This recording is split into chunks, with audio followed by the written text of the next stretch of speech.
वज़ीर आज़म एहतसाब की बात करते हैं कि मेरा एहतसाब का बयानिया है, मैं NRO नहीं दूंगा, ये सारी बातें। अब नून लीग सवाल उठा रही है, अदालतों के हवाले से सवाल उठा रहे हैं कि परवेज़ मुशर्रफ भी मफरूर हैं, उनके साथ वो नहीं होता जो इस मुल्क के मुंतखब माजी के प्राइम मिनिस्टर के साथ हो रहा है।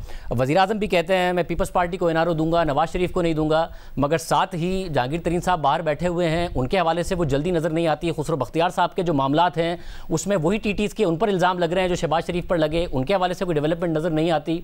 अब आसिम सलीम बाजवा साहब के हवाले से स्टोरी आ गई है, उस हवाले से क्या आज काबीना में वज़ीर आज़म ने सवाल किया, काबीना में कोई बात हुई, वो भी काबीना में मौजूद थे?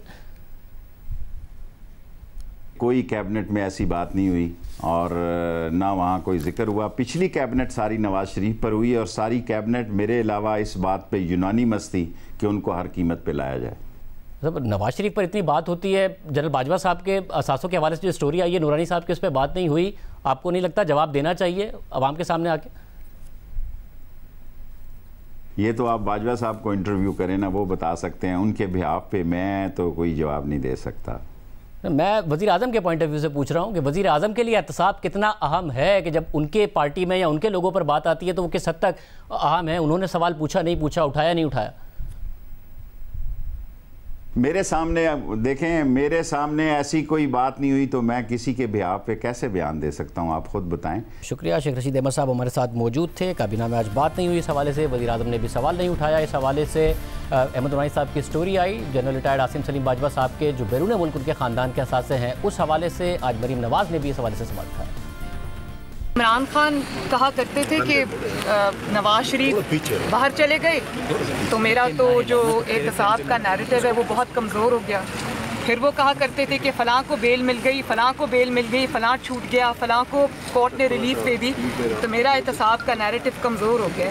तो मैं ये सवाल करना चाहती हूँ इमरान खान से और उनकी हुकूमत से कि आज जब आसिम सलीम बाजवा साहब पे इल्ज़ाम लगे हैं सबूतों के साथ, तो एहतसाब का नैरेटिव किस गार में बैठ के सो रहा है, या वो कहाँ छुपा हुआ है जिसमें एहतसाब के नैरेटिव को आज कोई चैलेंज नहीं है? तो आगे बढ़ें और बताएं लोगों को कि वो भी एहतसाब इसमें भी बिलीव करें। इस तरह के सवालात का जवाब, इनका जवाब ना साजिश है, ना CPEC का कोई बहाना है और ना ही रियासत को लाना चाहिए बीच में। ये एक इंडिविजुअल का मामला है, उस पर इल्ज़ामात लगे हैं, उसको उसका जवाब देना चाहिए। अगर आप CPEC की बात करते हैं तो CPEC का जो मूजद था, CPEC का जो बानी है नवाज शरीफ, जो $60 अरब की इन्वेस्टमेंट पाकिस्तान में लेके आया, उसको आप अगर एक इकामे पर निकाल देते हैं तो CPEC को कुछ नहीं होता।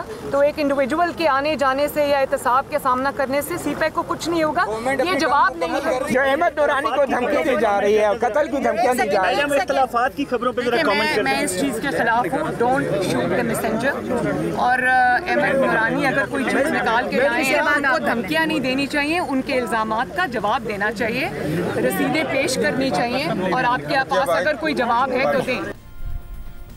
आज वज़ीर इत्तला शिबली फराज साहब जब काबीना के इजलास के बाद प्रेस कॉन्फ्रेंस करने आए तो उनके सामने भी ये सवाल रखा गया, उन्होंने देखिए क्या जवाब। आसिम बाजवा साहब बिल्कुल कैबिनेट में आए थे और उन्होंने शिरकत की थी। वो 1-2 रोज़ में आके अपनी पोजीशन को वाज़ेह करेंगे। तो मेरा ख्याल है कि ये हक हर एक को मिलना चाहिए, हर एक को मिलना चाहिए, उसमें कोई एक्सेप्शन नहीं होनी चाहिए। मीडिया आज़ाद है, अब कोई ऐसी खबर नहीं है जिसमें कि मैं कहूँ कि रुकी। हाँ, अगर जब तक कि किसी के बारे में कोई हतमी बात ना हो जाए तो मेरा ख्याल है कि थोड़ी जिम्मेदारी बनती है कि फिर कल उस पर हम खुद नादिम हो उस खबर को चलाने में या उस खबर के बारे में कोई तबसरा करते हुए। तो मेरा ख्याल ये है कि वक्त तो बड़ा जल्दी गुजरता है, 1-2 रोज़ की बात है, वो आएंगे, वो अपने आप को अपनी क्लैरिफिकेशन देंगे और जो भी वो होगी उसके मुताबिक ही उनका फ्यूचर होगा। तो इसमें तो कोई शक है नहीं कि अगर वो उन्होंने अपने जब कहा है कि वो आएंगे, मेरी उनसे बात हुई थी कि वो आएंगे और अपने आप को पेश करेंगे। तो मैं ब्रेक शामिल करता हूँ।